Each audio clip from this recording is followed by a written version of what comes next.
घटना घडली नेमकं काय आहे, कशी घटना घडली, काय स्वरूप? हे आपल्या परभणी जिल्ह्यातील मानवत तालुक्यातील सर्वात मोठं जागृत देवस्थान असलेलं यशवाडी महावीराचं देवस्थान आहे.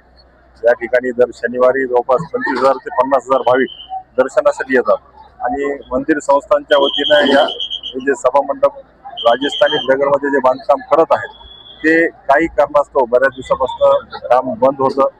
बल्ली आणि जी दोरी जी बांधलेली होती ती कुजलेली होती आणि कुठेतरी एखाद्या ठिकाणी जे लॉक नाही बसलं ते लॉक जर निसटलं तर त्याचा परिणाम असा झाला की हे पूर्ण मंडप खाली दबलं आणि त्याच्या खाली अनेक लोक दबलेली आहेत. ज्यामध्ये 27 लोक बाहेर काढलेले आहेत, ज्यात 4 मयत आहेत आणि 23 लोक आरपी मेडिकल कॉलेज आणि सरकारी दवाखान्यामध्ये त्या ठिकाणी ऍडमिट केलेली आहेत.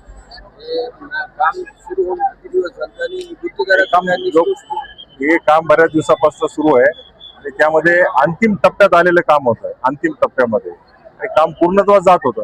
नेमकं आता कशामुळे झालं हे गरजा पूर्ण केल्याच्या नंतर जे कोणी तर प्रत्यक्षदर्शी होते त्यांना विचारलं तर आपल्याला खरं कारण कळेल की कशामुळे झालं. संस्थांच्या वतीनं काम चालू होतं, संस्थांच्या ओन फंड मधनं हे काम चालू होतं आणि राजस्थानी कारागीर ते काम करत होते. निश्चित स्वरूपामध्ये शासनाकडून आम्ही मयतांनाही आपण चांगल्या पद्धतीची मदत घेऊन देऊ आणि जखमींवरही चांगल्या पद्धतीने उपचार होतील आणि त्यांना मदत घेण्याचा आपण शासनाला विनंती करू.